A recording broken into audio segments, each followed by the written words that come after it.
नमस्कार, मैं हूं रौनक पारेख और आप देख रहे हैं पंजाब केसरी राजस्थान। अंता विधानसभा उपचुनाव के अंदर वोटिंग तो हो चुकी है, अब काउंटिंग की बारी है। 14 नवंबर को काउंटिंग होगी और काउंटिंग में किसकी जीत होगी और उसकी जीत का असर किस पर कितना होगा, इस पर लगातार सवाल उठ रहे हैं। सोशल मीडिया पर चर्चा हो रही है कि अगर निर्दलीय प्रत्याशी जीतता है तो उसका इम्पैक्ट बीजेपी कांग्रेस पर कितना होगा, अगर कांग्रेस जीतती है तो दोनों पर यानी कि बीजेपी और निर्दलीय पर कितना होगा, और अगर बीजेपी जीत जाती है तो कांग्रेस के साथ में निर्दलीय उम्मीदवार पर कितना इम्पैक्ट पड़ेगा। ऐसे तमाम सवाल हैं, सोशल मीडिया पर लगातार चर्चाओं में है। इस पर हम बात करेंगे बीजेपी प्रवक्ता और कांग्रेस प्रवक्ता दोनों से। बीजेपी की ओर से सुमित श्रीमाल जी हमारे साथ हैं। सुमित जी, आपका बहुत बहुत स्वागत है। और कांग्रेस की ओर से राजकुमार जी हैं। राजकुमार जी, आपका भी बहुत बहुत स्वागत है। शुरुआत एक बार सुमित जी आपसे करेंगे, क्योंकि सत्ता में सरकार आपकी है, तो सवाल पहला बनता आपसे है, क्या लगता है कि जीत अगर बीजेपी की होती है, खैर वो तो समीकरण बताएंगे, लेकिन उसके बाद क्या इम्पैक्ट लगता है कि प्रदेश के अंदर वो देखने को आपको मिलेगा? बिल्कुल, कल मतगणना है और निश्चित रूप से भारतीय जनता पार्टी के पक्ष में ही ये फैसला आने वाला है, जनता जी। का फैसला होगा।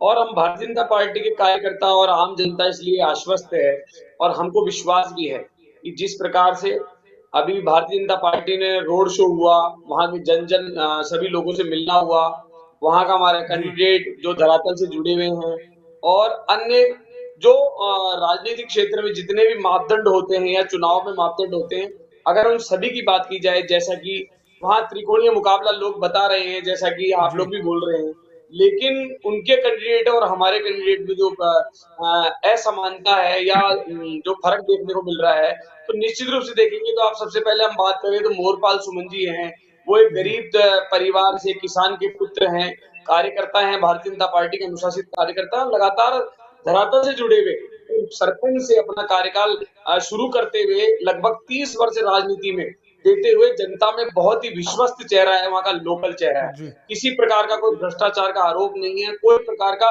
कोई मतलब अगर कमी की बात की जाए तो ऐसा नहीं है और हमारे को निश्चित ही इसलिए 3-4 दिन वहाँ ज़्यादा लगे थे, लेकिन परिणाम जी। सुखद मिलना निश्चित है। अब आप दूसरी ओर बात करें कि प्रमोद जैन भाया की, तो नहीं, पहले एक बार पिछली शुरुआती 3 टेक ले बार लेते वो हैं। प्रमोद जैन भाया पर भी थोड़ा मैं आगे आपसे चर्चा करूंगा, लेकिन शुरुआती कांग्रेस से जी, भी एक बार ले लेते हैं।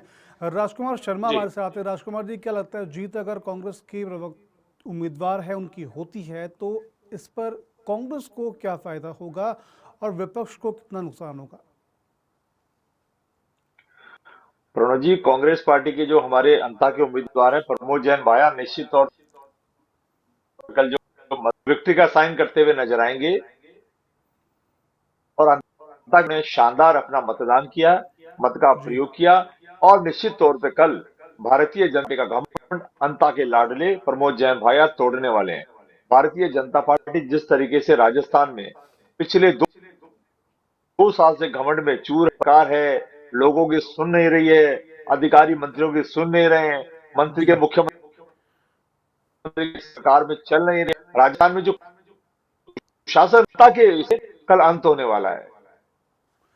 ठीक है सुमित जी, शुरुआत अब आपसे थोड़ा आगे करते हैं। आप कह रहे थे कि प्रमोद जैन भाया पर कुछ आप कहना चाह रहे थे, अब थोड़ा उसको आगे बढ़ते हैं। जी बताएं।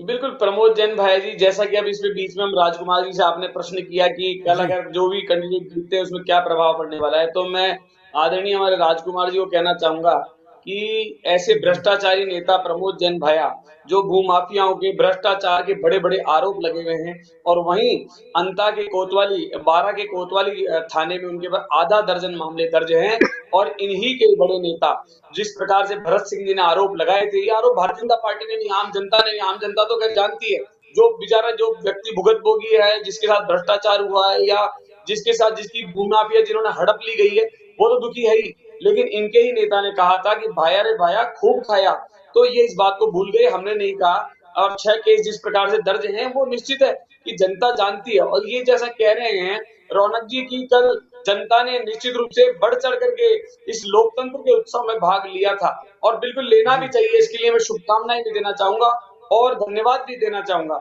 लेकिन जहां जहां मतदान बढ़ा है तो पूर्व का इतिहास उठा के देखा जाए तो भारतीय जनता पार्टी के पक्ष में आया है और भारतीय जनता पार्टी के पक्ष में आने के कई कारण हैं। मैंने बताया कि ये चुनाव वास्तव में अगर देखा जाए अगर एक लाइन में कहा जाए तो ये चुनाव विकास वर्सेस भ्रष्टाचार को लेकर के है कि जहां एक और कांग्रेस के बड़े नेता, भ्रष्टाचारी नेता, भूमाफिया नेता और वहीं दूसरी ओर भजनलाल जी के द्वारा पिछले 2 वर्ष में किए गए राजस्थान के लिए विकास के कार्य। मैं कहना चाहूंगा कि डबल इंजन की सरकार में वास्तव में डबल गति से राजस्थान को जिस प्रकार से गति मिली है, हमने जी कार्य किया है, चाहे वो ईआरसीपी की बात हो, चाहे भ्रष्टाचारियों को रोकने की बात हो, चाहे पेपर लीक माफियाओं पर शिकंजा कसने की बात हो, या गरीबों महिलाओं के लिए 450 रुपए सिलेंडर लेने की बात हो, यमुना जल समझौते की बात हो, ईआरसीपी की बात हो, प्रथम वर्ष में राइजिंग राजस्थान की बात हो, या धर्मांतरण कानून जिस प्रकार से तुष्टिकरण राजस्थान में नहीं संपूर्ण देश में कांग्रेस ने अपना इतिहास रच दिया था तुष्टिकरण में, उस तुष्टिकरण को खत्म करने के लिए जिस प्रकार से केंद्र सरकार प्रतिबद्ध है, जी कटिबद्ध है, वैसे भजनलाल सरकार भी अब कटिबद्ध है और उसको देखते ठीक है, हुए थोड़ा सा धर्मांतरण जवाब कानून एक बार पास इनसे हुआ। ले लेते हैं, तो राजकुमार जी ये से ले लेते निश्चित हैं। रूप से सारे परिणाम निश्चित है बिल्कुल, कि राजकुमार जी से अंता एक की बार जवाब जनता ले लेते हैं, आपके भारतीय जनता जितने भी पार्टी को आरोपों वोट का देगी जवाब एक बार और राजकुमार जी गौरवाल से ले लेते समझिए हैं। बिल्कुल भारी बहुमत राजकुमार से जी, विजयी पहला सवाल आपसे रहेगा कि क्या लगता है कि लगातार सत्ता पक्ष ये आरोप लगाती रही है कि एक तो पेपर लीक को लेकर के काफ़ी ज़्यादा आरोप लगते रहे कांग्रेस को लेकर के, प्लस कांग्रेस जहाँ 2 साल के कार्यकाल पूरा सही से नहीं होने पर आरोप लगाती है, तो वो बीजेपी सरकार या फिर बीजेपी की ओर से ये कहा जाता है कि कांग्रेस के शासनकाल में जितना काम नहीं हुआ उतना काम 2 साल के कार्यकाल में बीजेपी कर चुकी है। पारिक साहब, भारतीय जनता पार्टी को राजस्थान में शासन में 2 साल हो गए और 2 साल जी बीत जाने के बाद भी अगर ये कांग्रेस के किसी नेता को या किसी अन्य व्यक्ति को अगर ये भ्रष्टाचारी कहते हैं, तो ये 2 साल से क्या कर रहे हैं? इनका शासन प्रशासन किसी भी व्यक्ति के ऊपर भारतीय जनता पार्टी आरोप लगाती है तो उस पर इन्होंने अब तक 2 साल के अंदर कार्रवाई क्यों नहीं की?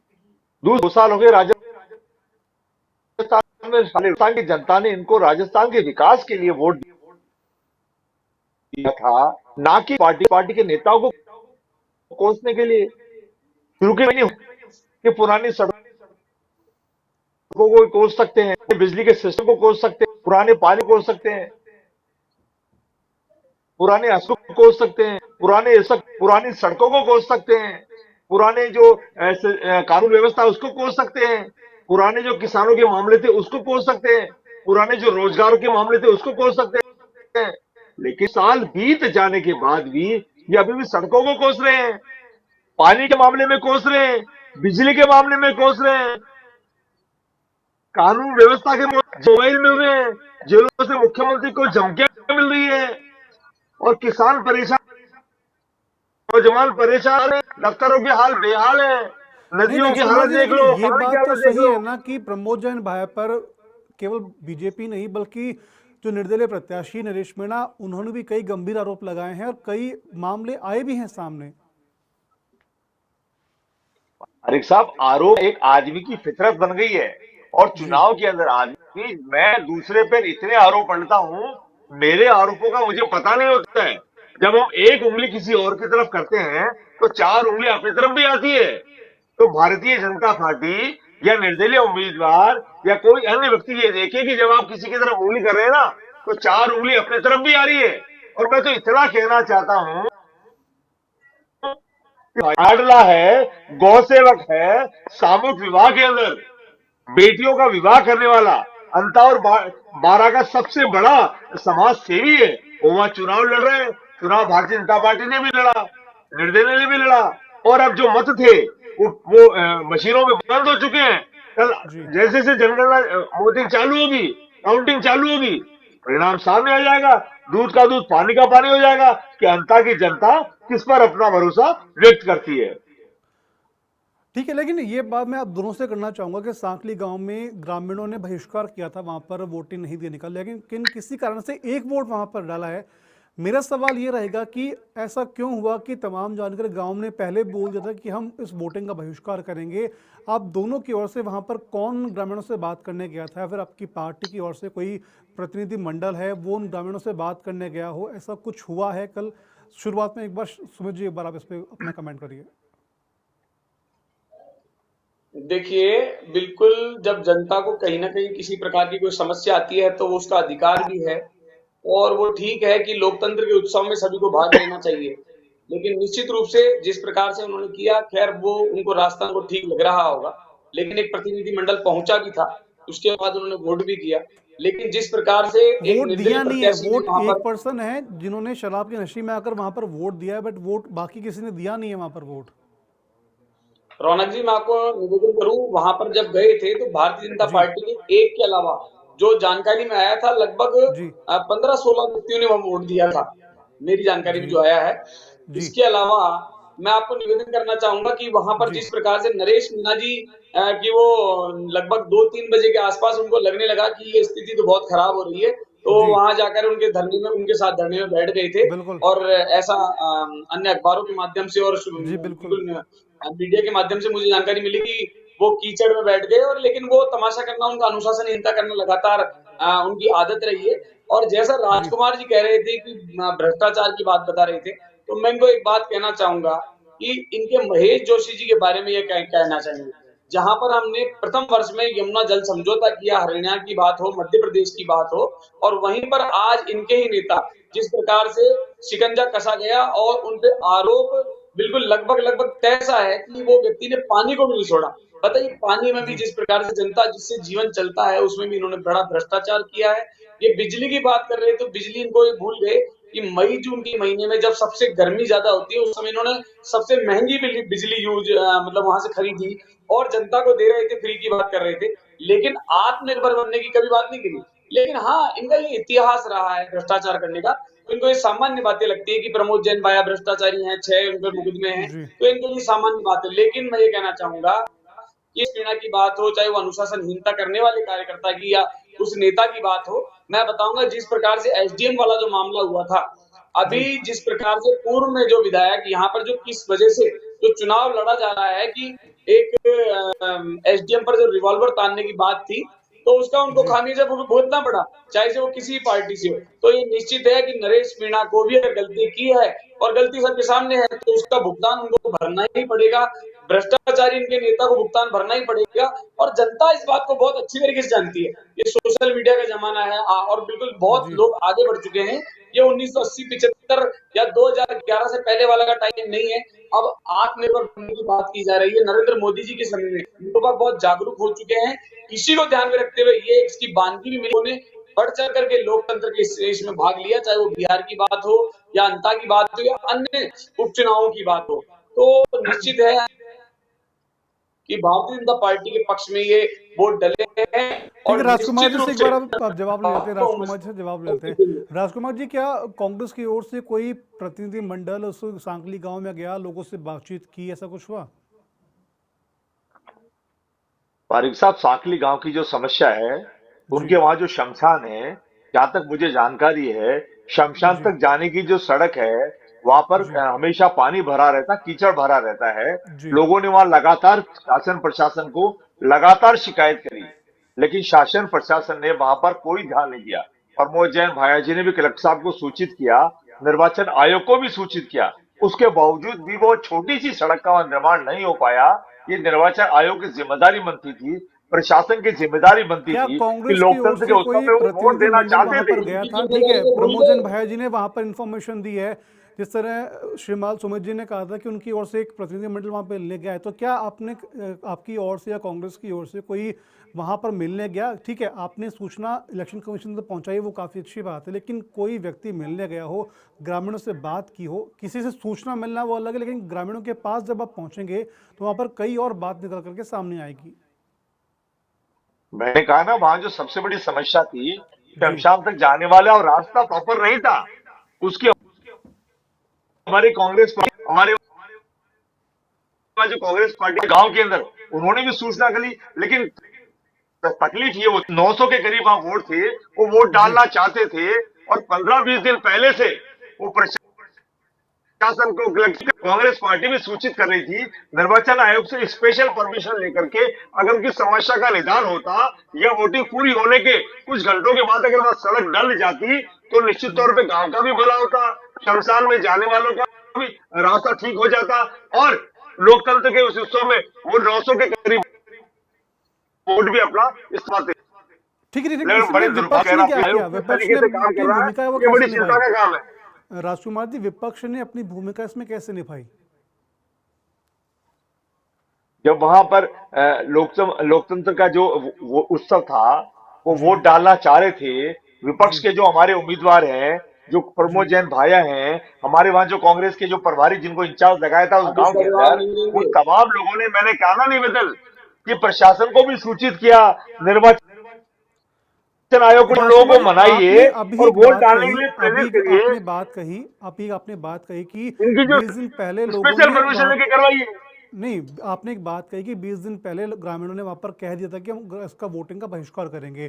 तो विपक्ष ने, ठीक है, आपने जब वोटिंग का दिन था उससे पहले आपने इंफॉर्मेशन दी सूचना इलेक्शन कमीशन को, तो क्या 20 दिन पहले ये काम नहीं हो जाना चाहिए था? अगर विपक्ष भी जोर बनाती, कुछ कहती, सरकार से मांग करती, फिर विपक्ष सत्ता सपक्ष के हम मिलकर के इलेक्शन कमीशन के पास जाती कि इस काम की समस्या को हमें स्पेशल छूट देके ये जो समस्या है इसको निदान करवाया जाए, चाहे सत्ता पक्ष हो चाहे पारिक विपक्ष हो। साहब, पारिक साहब, विपक्ष तो राजस्थान के 8 करोड़ लोगों के लिए लगातार 2 साल से संघर्ष कर रही है। वहां 900 वोटों की चिंता रौनक भारतीय जी जनता एक पार्टी बात को है कहना कहां? पड़ेगा नहीं। देश के नेता राहुल गांधी तो लगातार निर्वाचन आयोग के प्रश्न उठा रहे हैं, मैं सबूत। बात यहाँ उनको पर अंता की हो रही 145 है, करोड़ लोगों निर्वाचन की आयोग की चिंता है बात थोड़ी कहां? ना हो रही है। हम पानी के मुद्दे पे, बिजली के मुद्दे पे, तमाम सुरक्षा के मुद्दे पे लगातार हम प्रश्न उठा तो रहे हैं, राजकुमार सर जी अब दबाव प्रश्न नहीं लेकिन उठाना, भारतीय बनाइए जनता आप। ठीक है, पार्टी सुन क्या रही है? एक बार आप सुमित जी से एक बार जवाब ले लेते हैं, फिर मैं सरकार आपसे सुन पा रही कंटिन्यू है करता हूँ। विपक्ष की। ठीक है, मैं सुमित जी से एक बार जवाब लेते हैं, फिर मैं कंटिन्यू करूंगा एक बार। सुमित जी। रौनक जी, जब विपक्ष में कोई पार्टी होती है तो उसकी ताकत भी उसको दिखाने के लिए उसके अंदर क्षमता होनी चाहिए। ऐसा नहीं कि पूर्व में जब कांग्रेस सरकार रही तो कई बड़े धरने प्रदर्शन भारतीय जनता पार्टी ने किए और सरकार को झुकना पड़ा। लेकिन जब गलती करता है कोई तभी झुकना पड़ता है। ना तो भारतीय जनता पार्टी ने यहाँ गलती की है तो झुकेगी नहीं। दूसरी बात मैं आपको ये कहना चाहूंगा रौनक जी कि आज विपक्ष है ही नहीं।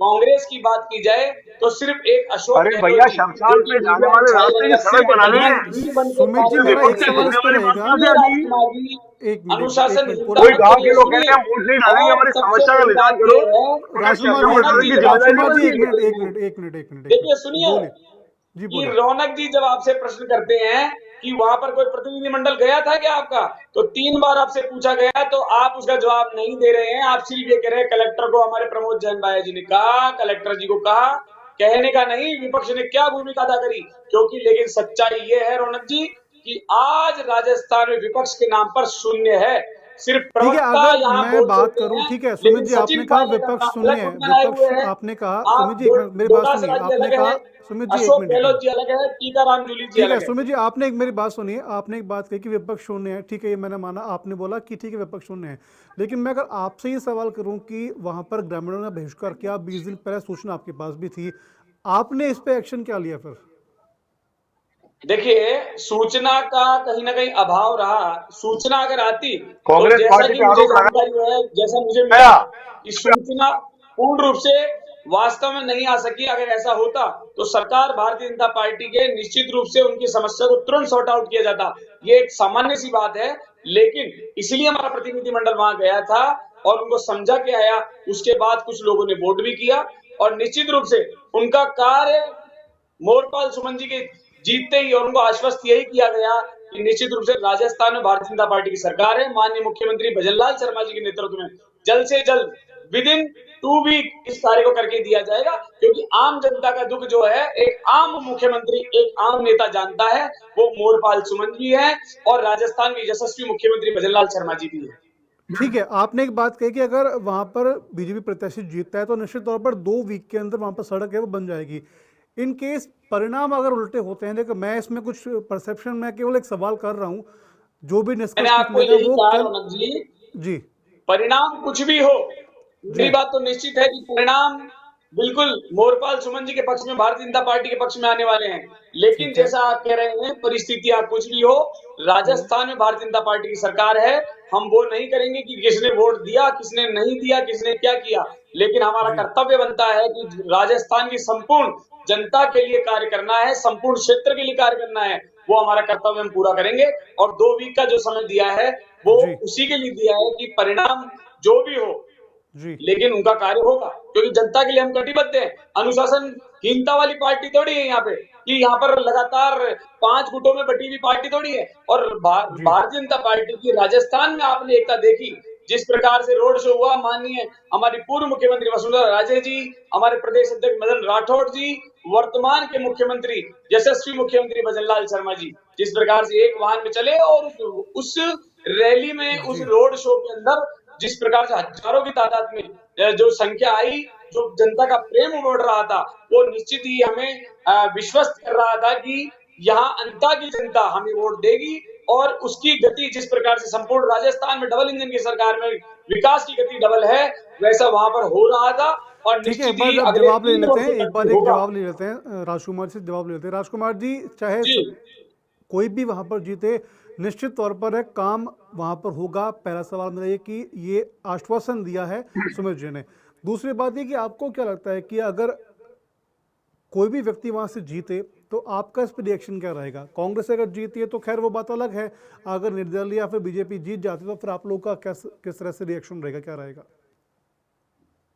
फारिक साहब राजस्थान के कद्दावर नेता है वसुंधरा राजे सिंधिया। जी उस इलाके की सबसे बड़ी नेता है और उनके सपुत्र लंबे समय से वहां सांसद है। 900 से अधिक वोटों का कोई गांव, उसका शमशान बिना सड़क के कैसे रह गया? राजस्थान के मुख्यमंत्री, पूर्व मुख्यमंत्री, भारतीय जनता पार्टी के अध्यक्ष लंबे लंबे बार रोड शो कर रहे हैं, कैसे रह गई कोई सड़क? क्या रोड शो अचानक एक दिन में बनता है? क्या प्लानिंग एक दिन में होती है? और निर्वाचन आयोग रोड शो में भारतीय जनता पार्टी का झंडा लेकर के पूरे राजकुमार देश में घूम रहा है। क्या उनको लोकसभा आयोग के ऊपर भी प्रश्न उठता है? ये भारतीय जनता पार्टी में भी प्रश्न उठता है, ये माननीय सांसद में भी प्रश्न उठता है, ये पूर्व मुख्यमंत्री में भी प्रश्न उठता है, पूर्व वर्तमान मुख्यमंत्री, जब इतनी बड़ी और केवल एक सीट पर उपचुनाव हो रहा है। राजस्थान में अगर 10-15 सीटों पर कहीं चुनाव होता तो मान सकते थे, 200 सीटों पर चुनाव होता तो मान सकते थे, लेकिन केवल एक सीटों पर पूरा प्रशासन जोर लगा रहा है, सारा पुलिस महकमा वहां जोर लगा रहा है, सारी एजेंसियां वहां जोर लगा रही है कि भारतीय जनता पार्टी के उम्मीदवार को इन किन प्रकार जिता दो। तो इनको 900 वोटों से अधिक का कोई गांव जो वोटों का बहिष्कार लंबे समय से कर रहा था, अल्टीमेटम दे रहा था, भारतीय जनता पार्टी का फेलियर या प्रशासन का फेलियर या निर्वाचन आयोग का फेलियर आता है। मैं पंजाब के चैनल से निवेदन करूंगा कि देश के प्रधानमंत्री के भी निगाह में जाना चाहिए कि 900 से अधिक वोटों के मतदाताओं पर निर्वाचन आयोग ने राजस्थान में रौनक जी आप वोट डालने से ठीक है राजकुमार जी, इनके ऊपर तो केस दर्ज होना चाहिए। ठीक है सुमित जी, वोट डालने से वंचित रखा है निर्वाचन आयोग ने। ठीक है, थोड़ा सा मेरे पास समय की मेरे पे पाबंदी है। सुमित जी फटाफट से एक बार आपको जो कहना चाह रहे थे वो पूरा करें एक बार आप। बस रौनक जी, मैं तो यही कहना चाह रहा था कि आपने इनसे जो प्रश्न किया उसका ये जवाब दे नहीं पाए। हमारा प्रतिनिधि मंडल वहां पहुंचा, सरकार किसी की भी हो, वर्तमान में 3 अरे भैया 900 से ज्यादा लोगों की समझ कौन बनाएगा? और हम कटिबद्ध हैं वहां के कार्य करने के लिए, वहां का कार्य होगा।